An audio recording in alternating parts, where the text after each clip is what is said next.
জোরপূর্বক ডিভোর্স ও অর্থ আত্মসাতের অভিযোগ, বিএনপি নেতাকর্মীদের পাশে থাকার আহ্বান সাইদুজ্জামান নাহিদ চৌধুরীর।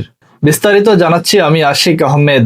চাঁদপুর জেলার কচুয়া উপজেলার জাজাসের ভারপ্রাপ্ত সভাপতি এবং ৮ নং কাদলা ইউনিয়ন বিএনপি নেতা সাইদুজ্জামান নাহিদ চৌধুরী ও তার স্ত্রীর বিরুদ্ধে প্রতারণা, জোরপূর্বক ডিভোর্সে স্বাক্ষর করানো এবং বিপুল পরিমাণ অর্থ সম্পদ আত্মসাতের অভিযোগ তুলেছেন। সাইদুজ্জামান নাহিদ চৌধুরীর দাবি, কয়েক মাস আগে তিনি তার স্ত্রীকে পরকীয়ার ঘটনায় হাতে নাতে ধরে ফেলেন।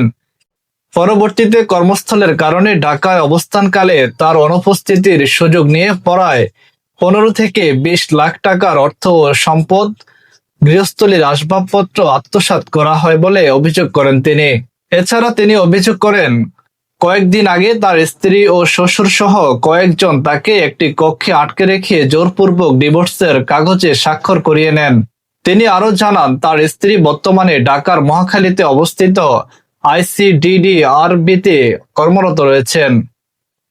এ ঘটনায় তিনি নিজের নিরাপত্তা নিয়ে শঙ্কা প্রকাশ করেন। বিএনপি নেতাকর্মী ও সহযোগী সংগঠনের নেতাকর্মীদের প্রতি পাশে থাকার আহ্বান জানিয়েছেন। একই সঙ্গে তিনি তার সামাজিক যোগাযোগ মাধ্যমে বিষয়টি ছড়িয়ে দিয়ে ন্যায় বিচার নিশ্চিত করতে সকলের সহযোগিতা কামনা করছেন।